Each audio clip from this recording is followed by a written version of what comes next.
Hey everybody, welcome back to On Stage, Off Stage. I'm your host, George Sapio, and this is episode number 163, March 2023.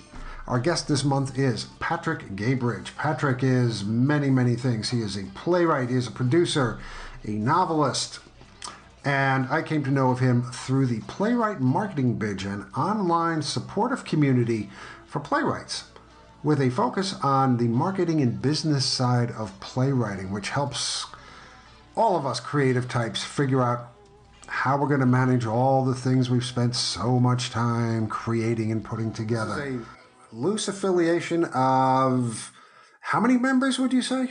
I think we're just touching 1,300 right now. Okay. Yeah, so it's playwrights from around the world. You know, we focus on marketing, and it's been going now a little more than 20 years. That's incredible. Amazing to me. Yeah. And it's interesting. It started out as this, I had an idea that I wanted to make marketing a little more fun and build accountability. And I'd already done, back in the 90s, I published a monthly newsletter called Market Insight for Playwrights. Mm-hmm. And so that was designed to give people better information. So you used to get your playwright marketing information from two books. So the Dramatist Source Book, Playwright's Companion. This is a long time ago. I remember those, yes. Yeah. Back in the days when you sent paper copies out. Exactly. But the information you would get, you know, at that book would be out of date by 6 months in. So I thought, well, let's make it so that we're sending out better stuff. So every month I would compile 16 pages of submission opportunities, contest opportunities, and things like that. And then we ended up selling that that went out monthly to a couple hundred playwrights. But then I ended up selling that to someone. It continued for a long time, but I was busy with having babies and stuff. So I think I got sold that around. Yeah. Babies will do that to you. They take up an awful lot of time. Oh my gosh. Yeah, you were mailing this stuff out to people? Is that this mailed out. So yeah, it was a paper publication. Again, because you think about when it is. This is 93 to 2000 when I was busy. Like with stamps and everything, right? Yeah, and I would send out 100 queries every month to theaters all around the country with a form for them to fill out and get back to me by paper, and I would compile them and print it out and do all that stuff. I had a bulk mailing permit, the whole works. It was a little small business. Didn't really make much money, but it covered its costs. It was I think it's a good thing for playwrights to think about. And that's always like, what is the tool you need and can you build it? So like that was a thing I needed and I could build it myself. And it gave me the information. It also gave me an inside scoop on the information and made me kind of an expert in marketing for playwrights. And that's what I needed. I needed to get, because I lived in the hinterlands of Colorado. So I needed a lot more information. I couldn't just rely on networks that I lived in New York for a little while, but I didn't know anybody. I was really young. Mm-hmm. So this was a way for me to do that. Then later, we started the binge so when did we start that? In 2003, I think. Okay. And so that was an idea for a different way of looking at marketing. And that was, how can we build some, make it fun. And so it was just an email list of a couple of playwrights at first. I said, let's set up the challenge of, sending out a play a day for 30 days, and we'll all check in with each other and just build a sense of accountability. Okay, I think I had heard about like a town that had all lost weight. So they kind of took it on as a game, and it worked. It was just a way of building community within the town. It wasn't just that they lost weight; it's that they had fun and they got to know each other. I mean, the internet in 03 is considerably different than the internet we have now. Exactly right. So this was all email based. Right. So it was just emails back and forth, and it was that way for a few years until we kind of figured out, like, we could go to a mail group like Yahoo, a Yahoo group, and that lasted for quite a while until it kind of didn't work anymore. Organizational changes took place in Yahoo. Yes. But what was good about it was really cheap. So it's free to join, which is great. It was pretty easy. But what's interesting is what emerged out of it was a really supportive community, a really supportive online community, which can sometimes feel a little rare, and a really generous community, so that people started sharing where they were submitting things to. And now it's kind of a place where a lot of people just kind of park and suck up opportunities, which is fine. I don't begrudge anyone that. There's kind of an active community of a few dozen at any given time. Absolutely. And that's varied over the last 20 years, but it's this really great tool that I think one thing I'm really interested in as a writer and creator is just kind of building peer-to-peer networks. It's one thing because playwriting is a lonely business. It really is. We basically sit there in small, dark, dank rooms typing away, hoping to, make something that will hit a stage somewhere. And networking was never easy. Before the binge, okay, and really before the internet, because we were pretty much, there were conferences, yes, and everything was pretty much analog at that point, but getting in touch with others and networking has always been the key to success in just about any profession you want to look into, because people can help you out. You can help other people out. And the thing about Playwright Binge, for me, that I've noticed more than anything else, is the fact that people will kick in opportunities. They will tell other people about opportunities, and they will help people out with advice. I've got a question about formatting, so you're going to get a dozen responses. And the people are so generous and outgoing. It's, aside from being an informational place to be, it's a place where the playwright artist can find kinship and belong. And that goes an awful long way to boosting one's confidence in one's own craft and that sort of thing. So it's really a lovely place to be. Well, I'm glad you find it that way. I do too. And it's a funny thing in that it evolved to what it is. I mean, it always started out with a generous sense, but I think, if you try to make it if you tried to just say, I'm going to construct this thing, I don't think it would have happened quite the right way. It's a kind of thing where you have to give it time to grow. Communities are built of people interacting, and you have to be patient that has time. It's like writing a play. You got to let it develop organically. Exactly. And so I think that has been an interesting lesson for me about how you build networks like that. And a lot of it is not isn't it because there was kind of a competitive network set up around it. I don't know if you remember, there was an alternate version of this, 10, 15 years ago that was kind of tried to put into place. I want to say Gary Garrison had a newsletter that then turned into something else. And then It was kind of complicated, but it was around marketing too. And someone tried to set up basically another version of this community, but it had a lot of rules. And so it was trying to make this thing that's a little amorphous, a little more structured. Yeah. And it failed.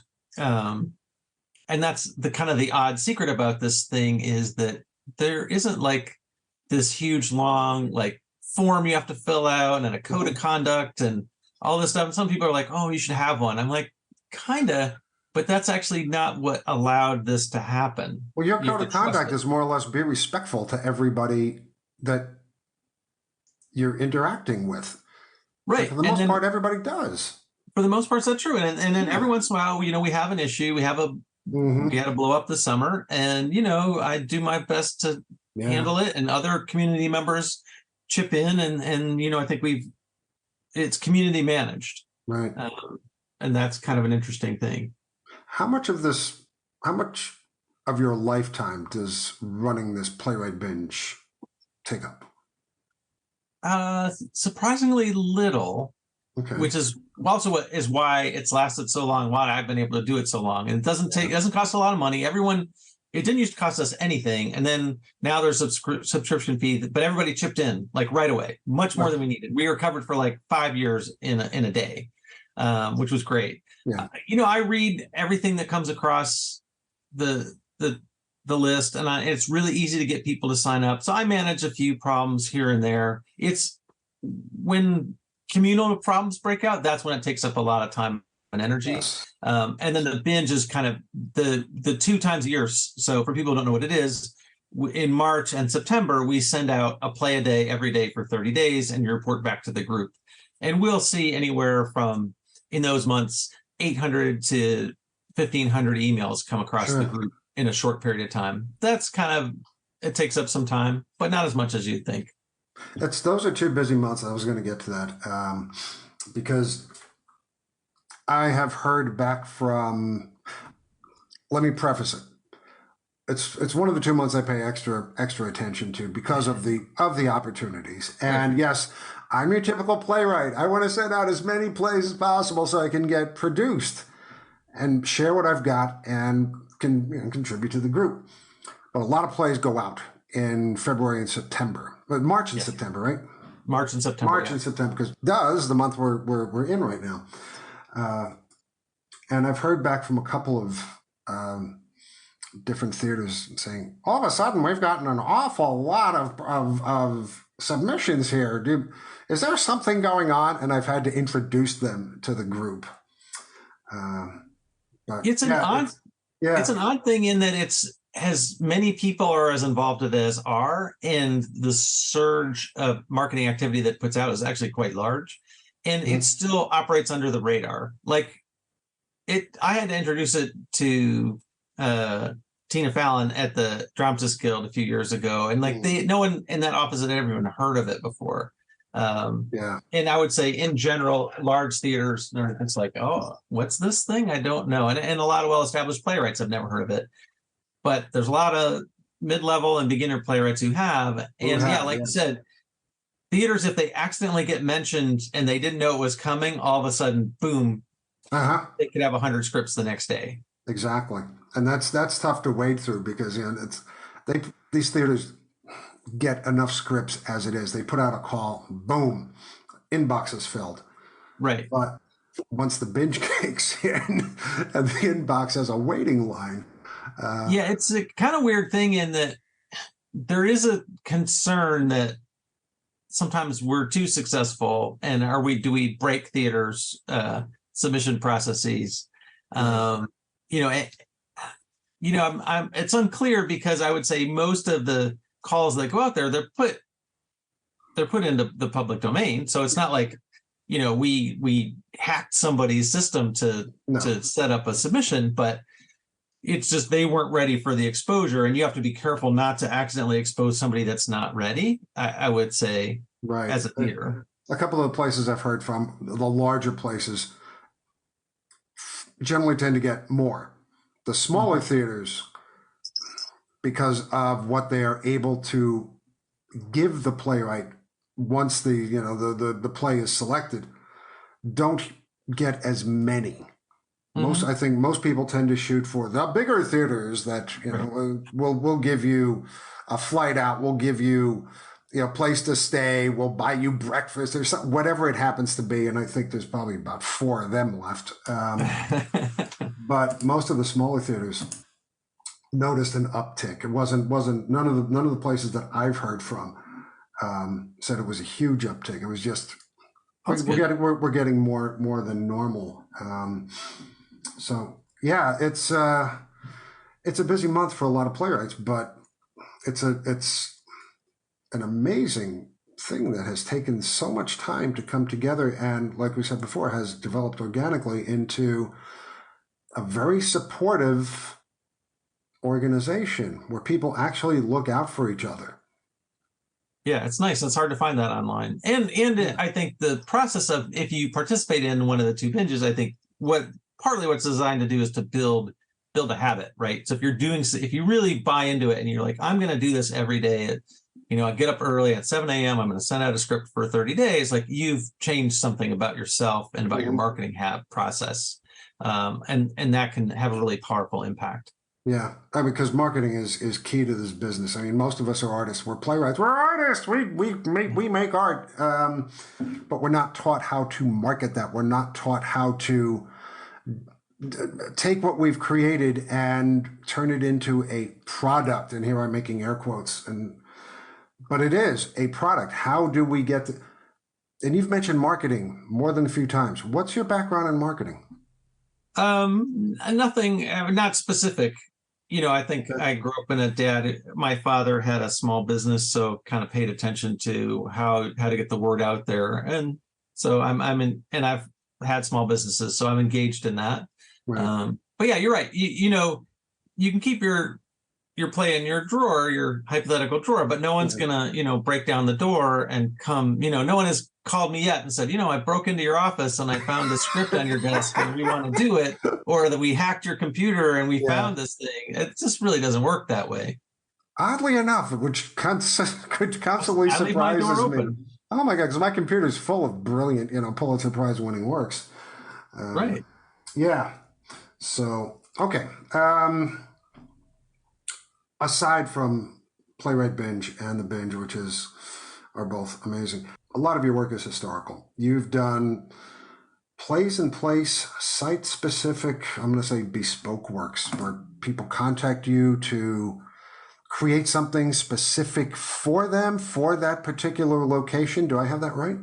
That's correct. Yep. So our company creates site-specific plays, always in partnership with another entity. So in partnership with a museum or historic site or another organization. So our company is very, very tiny, but we have some experience both creating new plays and producing them. So there's a whole lot of good reasons why we're partnering outside of the theater world. One is that we want to do it in these sites that are amazing and write that specifically for them. So yeah, we might be reaching out to a museum, or often they'll reach out to us and say, or we'll have a relationship. We'll be talking and they'll be like, yeah, we want you to do something for us. And then we'll figure out, what's the site, what's the story, who are the people, and then make something and produce it at their spot. So when you say this company, who's in it with you? There's me, and I have two co-producers, Jasmine Bonner and Jess Meyer, and they're helping shoulder the load right these days, which is great. But it's tiny. So we're very much a project-based company. So we don't have. I wanted to run a theater company that didn't have a space and didn't have to raise money. I haven't quite succeeded in the raise money part entirely. Yeah, good luck with that one. That's the tough part. But the thing is that, we tell the organization typically, like, this is what it's going to cost. And when you have the money, we can do it. And we do it in phases. So like, we'll come to somebody and say, okay, phase one is we're going to figure out what the plays are going to be and do some basic research. If it's multiple writers, like say it's like 3 1-acts. So like we're doing a project right now in my town of Northampton with the Historic Society at their site. And so we're going to do 3 1-act plays by 3 different writers that we will commission about over 3 different centuries. On their site, they have the restored barn that they're going to use. We'll use a barn, and then out in their yard, they have a kind of a cool spot that we can do it in. And so phase one is me figure out who those writers are going to be, having them do some research. We present to the board. We say, this is what the plays are going to be about, get buy-in from them. And so that's a certain amount of money, but it's not a huge amount of money. And then phase 2 is we're commissioning the writers. And then phase 2 usually have like 2 in-house readings as that phase. And then they'll do phase 3 of rehearsing and producing the play. So it's what's good about that for the institution is that they don't have to come up with a huge amount of money all at once. They can we can phase it in, and it's a lot easier to raise the money for phase 2 if you have phase 1 done. Same thing for phase 3. Sure.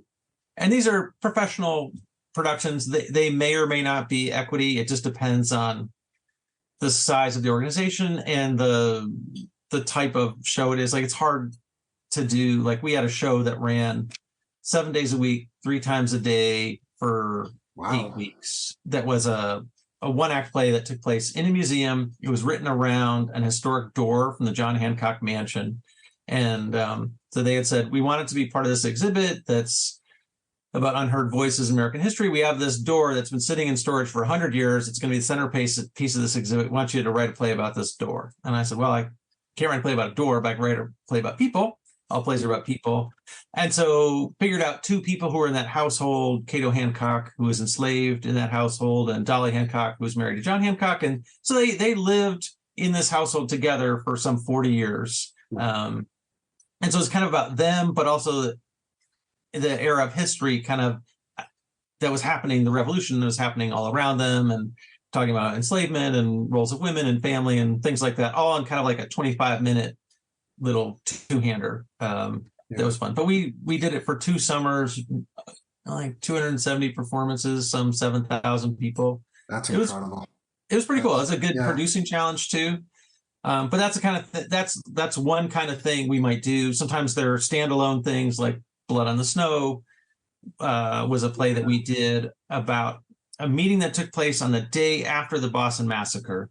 And this is actually, I got started mixing history and site-specific plays together. Right. This one is really important to me because it was a turnaround moment in my college education. I was a history major, and it was one of the things I encountered at the particular time that made me realize that a lot of the stuff that I had read in the textbooks wasn't exactly really what happened. And we were given, which was a new phenomenon to me, primary information, source information, primary sources. And what I read and what I discovered was something completely different than the 2 tablet a day kind of history stuff that they threw down your throat. The Boston Massacre and Christmas Attics and all that. So okay, please tell me about the play. What did you discover that nobody else that you brought to your audiences? That was pretty fun. And that was a really great deep dive into research. And I'd done a bunch of historical projects before, but not paired it up with site specific. And so they had come to me, they had just refurbished the room where this meeting took place at the old State House. Mm-hmm. And it felt like a stage set to them. So Nat Shidley, who was a public historian at the time, came to me and said, he found me through connections and said, we're looking for someone to write a play for this room. And so we met, and I'm like, yeah, that'd be amazing. Because the massacre took place like right outside one floor below, and it was an incredible room, and I could just see exactly how it would play out. So I worked with him researching. What did we find out about that play? It was really interesting how, I think you're right, in how confusing things can be when you start getting into a lot of primary sources. And this is a perfect example, actually, in that there's a lot of eyewitness accounts of the Boston Massacre, and they don't line up. And so you can almost never do. I mean, you can get eyewitness accounts for almost anything from 12 people who've been there from different perspectives, and they're not going to jibe. Yes, I think that's very true. And I think in this particular case, it becomes pretty clear when you look through the research that it was a very complicated night. Yeah. How dark, like it was dark, and the streets are covered in ice and snow, and the town is just a powder keg waiting to explode. Mm-hmm. And, this young soldier does something really stupid probably. And then, the soldiers they were under threat, weren't they? The British soldiers that were occupying were under threat from the crowd. Yes, they were being pelted with ice and horse dung, frozen horse dung, and bricks. And then people were beating on them with sticks. And, and then somebody fired, it was a chain reaction, and it went off. So, it was almost certainly, the captain, now I'm spacing his name, of course, did not give the order to fire. People were shouting, fire, fire, fire. Yeah. Oh, and the crazy thing is that this is a big theme of the play, is that the action that happened is prearranged. So the fire bells are ringing. There's no fire. The fire bells are ringing as a sign for people to come out. And so half the town is out there with buckets, and the other half is there with sticks and clubs looking for a fight. And so the crowd has been raised to make this thing happen. And there's no way to dial this thing down, though. There wasn't. And so Thomas Hutchinson, who's kind of a key figure in this play, is trying to figure out, like, who rang the bells? Like, who is ringing the bells? And he thinks it was Sam Adams or John Hancock or someone working for them arranged for the bells to be rung. And I think it's actually a question that remains unanswered. Like, who rings the bells? But why are there people out there? Why are they looking for a fight? So it was, and it's used as propaganda. And what's interesting about the moment, and this is something we could talk about, that when we did the play, or something we would talk about more in the discussion, is that this is a moment where the American Revolution almost didn't happen. And the reason why is that if they had failed in that room to come to a peaceful solution, then this governor, acting Governor Hutchinson, who is reviled by the Americans later and even at the moment, does come to a compromise, because the Patriot side's demanding he remove troops from Boston. And he's like, well, I would, but they're not my troops. They're the Crown's troops. They're not really under my control. And they're like, yeah, well, you volunteered to move some. So if you can move some, you can move them all. And he realizes that if he doesn't order them out, the streets are going to run with blood that night. Yeah. If they had this is my historical conjecture. Sure. If they had, the colonies were not yet ready to present a unified front against the British. If there had been a horrible massacre, hundreds of people dead, the British would have sent more troops in, leveled or severely destroyed Boston. Yeah. And then I think you could say that would have put the fear of God into the rest of the colonies, and the war couldn't happen 5 years later in Boston. Right. Because of how, but it's, we'd still be having fish and chips for breakfast. Exactly. So it's weird to find moments in history where you're like, the crisis averted, because we'll never know, right? Exactly. But it seemed like pretty strong thing. So it's really powerful.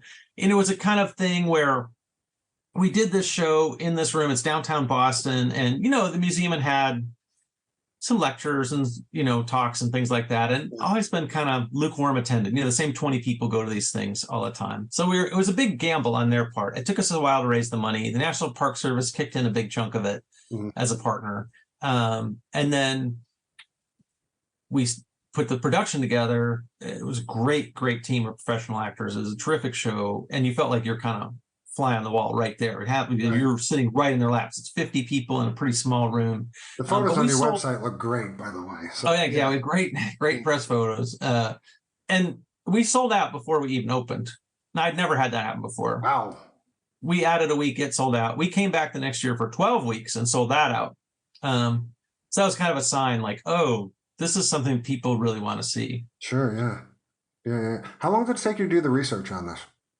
I think from start to end, it was a few months to do the research and then come up with a first draft. It runs about an hour long. And, so probably working on the script pretty severely for off and on for a year, continuing to bring stuff. It was great. And, the processes depend a lot on how complicated. There are plays that have taken much longer than that. Oh, sure. Well, everything is different. Plus, a period piece like this, you've got to have costumes. You've got to have special. This isn't a black box production. No. Costumes do a lot of the weight for us design-wise for the shows that we do. We try not to add. We never add sets. We try not to add lights. We do use sound design to our advantage. There's a great moment in this production where the crowd, the mob, the people are moving from Faneuil Hall to Old South Meeting House, and they have to go right by this building. And so I figured out when thinking about that, how loud that would have been in this room, right, and how panicked the people inside would have been. So we had a great sound designer who was able to make you feel while you're sitting there like, oh, there's 2,000 people walking by outside and they might come inside and kill us all. And that was pretty fun. Yeah, I'll bet. I love doing sound design myself. I think it's so much fun. It's amazing the things that you can do with it. And that's unobtrusive in the kind of sites that we're at. So I'm feel like that's one of our stronger tools. It really is good for setting atmosphere and putting place. Continuing on the history binge that we're on right now. You see what I did there? Binge. Yeah, okay. That's nice. Thanks. Steering to Freedom, your book about Robert Smalls, and I have seen and I have read, not extensively, but this gentleman has had an unbelievable history for who he was, the time he was in. And the more I read about him, the more I keep thinking, why wasn't he killed at this point? Why wasn't he gotten rid of at that point? How did he manage to get to where he got to. It's one of the most incredible life journeys I've ever heard. Can you tell us who he was and what happened to him? Yeah, definitely. Yeah. I definitely encourage people read the novel because I think it's pretty close to the history, and it's really just kind of going the way I approach historical stuff. And that's just kind of trying to flesh in the story that I found. Now, this is a novel you've written, not a play. Just right. This is a novel. Pointing that out for the audience. Okay. It was for a little while could have been a movie, but Hollywood came to visit for just a short period of time, which was nice, but not all the way. There's always rumors of a Robert Smalls movie in the works. I hope it happens because it's such an amazing story. So he was a young man, a young father of two, a Black man enslaved in South Carolina. He worked in Charleston. He had been born in Beaufort. Possibly his father might have been the man who owned his mother. Seems a likely possibility. So he was not unusual. He was a very skilled sailor and pilot. So he was even at a young age, he really understood the waterways, the tricky harbor in Charleston and that whole surrounding area. So he was a ship's pilot. So he was someone, there was a system of slavery in Charleston proper was a little odd, it's just, it's the way it worked, that people would hire out their slaves for tasks. So essentially they would rent them to somebody. And so you could hire yourself out if you were enslaved for like $5 a month to be a ship's pilot. And then you have to pay your master $4 a month and you get to keep $1. So he was a ship's pilot guiding people in and out. And then during the war, he was working on a paid detail, hired out for the Confederate Navy in that area. So he was involved in planting torpedoes and obstructions and things like that. So he knew the ins and outs of where all the bad things were that were going to happen to you. He knew where all the forts were, where all the guns were. And he was paid by, I'm sorry. Go ahead. Who hired him for this? This would have been the Confederate Navy. Okay. Hired him to do this. So he was working for the Confederates. Gotcha. Yeah, he's working for the Confederates. And so on a particular ship, the Planter, that had a white captain, Captain Relia. And so he'd been doing this for a year or so. This is in 1862. So the war has been going just about a year. And rumor has come to them that supposedly if you're a Black escapee that can cross the lines, you'll be given freedom. So that was an extra incentive to figure out like, oh, maybe there's a way I could make this happen. And so he comes up with a plan. And his plan is rather audacious. He decides he's going to escape to freedom, and not just with himself. He's going to do it with the whole crew of the steamship. The Planter's a pretty good-sized double-hull, double-wheeled paddle boat, wood-fired steamboat.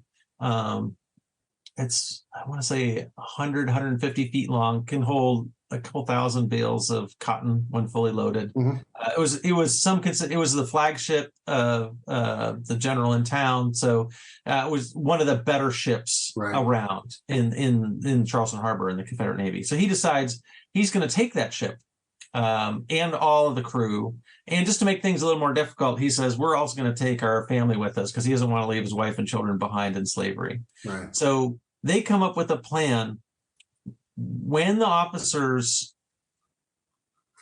go ashore sometime, they're going to be ready. And it happens. So they leave the ship under his control. He's kind of been a crew chief. And there's a big ball at the former governor's mansion. Yeah. And so they're like, well, I don't want to stay on the ship all night. I don't want to stay on the ship all night. Robert, you watch the ship. And he's like, okay, if I have to. And then so he had a plan so that when that eventuality happened, he was ready, and they were ready. And so he got all the crew on board. It's incredibly difficult to not have anyone on your crew betray you. There's lots of advantages for them doing that. Sure. Yeah. And then to make the level of difficulty higher, like I said, he decided to get his wife and children and the wives and children of the other crew members on board. And everybody knew about this, and anybody could have pulled the plug at any particular time. Right. Anybody could have turned him in. And so what they do is they decide when they go to this ball, they're going to go out, and he's about the same height and build as the captain he was working for. So they break into his cabin, and he puts on the captain's uniform, but it's dark, so they can't. The soldiers at all the forts they have to go through will just see, his uniform and then signature hat waving at them as long as it's dark. So they have a clock ticking, and they take the ship around 1 or 2 o'clock in the morning, and they manage to have their wives and children upstream a little bit. So they don't even go in the direction they want to go, and they have to go upstream, pick up their families, and then go back the other way past 5 heavily armed forts, including Fort Sumter, get the pass to go. But luckily they knew all the signals. So our ships operated at night all the time. We lose track of that. We think, they didn't have electricity, all this stuff. But no, that was a war. It's 24 hours a day. Right. So they're just acting. They're not running out. They're walking out. They're walking out with a plan. And so they know all the signals, and they're just acting like they know where they're going until they get to Fort Sumter. They're waiting. They give the signal to go, and they're a little worried. The sun's starting to come up. And then it's like, finally they get the signal past the planter, and they take off. And as they're on their way out, the party is broken up back in town. Someone goes down to the slip, and the boat is gone. And so the word goes up. There's cannon fire, there's gunshots, and they manage to get out just in time to safety, and also managed to get to the Union lines without getting sunk by the Union blockade, which is no small feat. Because it's a Confederate ship. It's a Confederate ship, right? And they don't have a way to signal. The white flag. And finally, they use a baby blanket from his baby to kind of wave the white flag and surrender. And then they're in kind of a perilous position because they have no legal status. They're called contrabands. They're essentially escaped objects in the eyes of the law. So, and that's just kind of like the first third of I look at just his warriors. He's an amazing guy, but he's just incredibly smart, gifted person who understands people and what makes them tick, and also a brilliant sailor, a brilliant navigator. And he's one of the most incredible people. We could read. Why hasn't there been a movie made about this? Because this is the ultimate escape adventure. I mean, why is Spike Lee asleep at the wheel on this one? Come on. I want to say I can't remember who was last at it. I think the guy, I can't remember. There's always, like I said, there's always rumors about somebody making a movie about it. I wish they would. I wish they adapted my novel into it, but I don't care. I just want to do the story. So maybe you'll see one soon. But because he continues, like he continues through the war. He plays a really major effort in that area throughout. But he goes to Washington because at the time he becomes very famous. Like the abolitionist sees upon this, and he is all over the papers. There's a huge price on his head because the Confederates are embarrassed that this black man has stolen their ship. He is used as an example by the abolitionists, saying, black people are not just people, they're brave enough to fight. And there's this big argument whether it's worth raising black troops or not. And he is kind of the linchpin. And he actually meets with Secretary of War Stanton, and I think maybe with Lincoln. I have envisioned a scene in the novel where they meet these two riverboat pilots, one-to-one. But it's interesting. So he is involved in helping raise black troops in Washington. He goes to New York. He meets important people there. Then he goes back to South Carolina, is involved in the war. So he's working, and he ends up working on the planter again, and is involved in a really big rescue mission near where, the movie Glory, where Battery Wagner is. I'm not sure, that island, he is involved in a very big rescue mission that succeeds, and he's promoted on the spot. He's the first black captain to serve on a U.S. ship. There's debate over where he sits, but his war adventures are incredible. But then he goes on to become a congressman during Reconstruction. So, I mean, he continues. Like, he's a guy who had political power even past Reconstruction. So he kind of sees the whole arc of freedom and then the retraction of freedom. My book just looks at his warriors, but there's a whole nother novel to be written for his life after, probably two. Well, your book should be read and read widely, and this Oh, thanks. man's life story should be taught in schools because it's a crime to not inform people that folks like him existed. Yes. You know, Yeah. it's yeah. Yeah. He's one of my favorite people. I'd love to meet him. I think he'd be quite the storyteller. Yeah, the first time I read about him, I had to read the story twice, thinking somebody's making this up. They're making this out of whole Yeah. cloth, but no, this is an actual thing, and it was Yeah, and just absolutely stunning. he has descendants who are still around in South Carolina and in Charleston and Beaufort area. There's talk about a museum and stuff like that. I don't know what the status is on it lately. I met one or two, but if I was doing it again, I would have talked to them in much more detail. Right. But I talked to them a little bit after. There's one more thing I want to talk to you about, and it's something that you and I have in common, and it's called titling our plays the same thing. We both have a play called Quack, and I had written mine as a joke. It was purely a lark because a fellow I knew online, because I'm part of a couple of different online reading groups.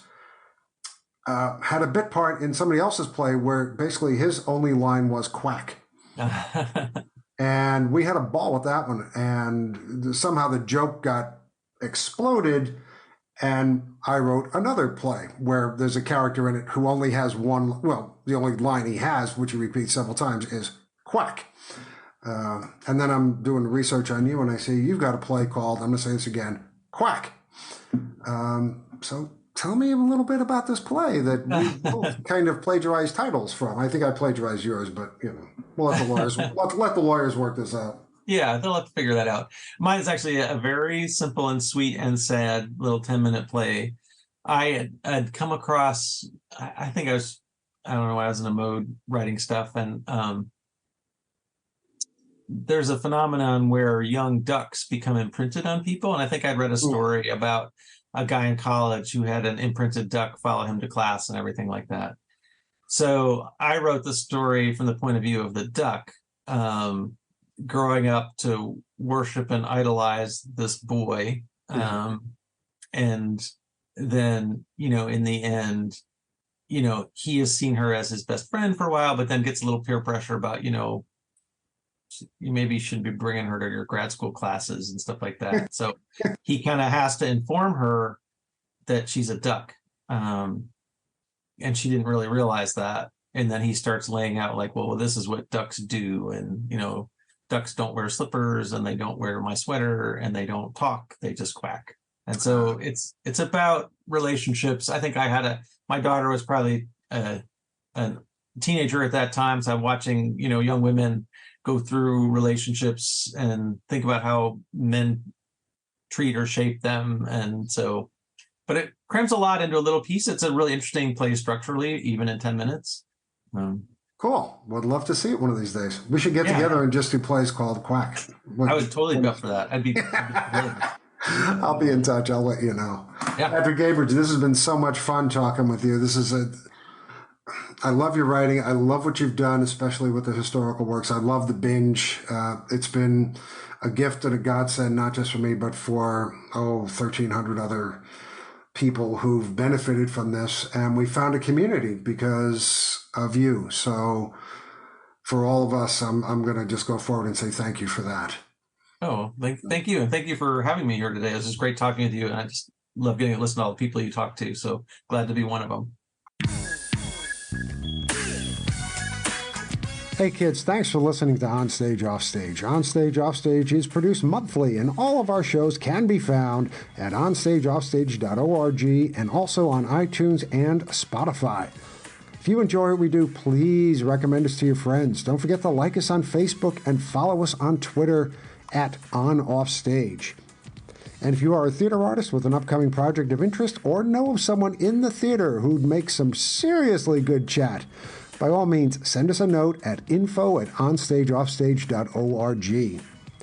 I'm George Sapio. Thank you once again for listening. And please, stay safe, be careful not only for yourself, but for those with whom we all share this rock. And as always, happy theatering to all of you.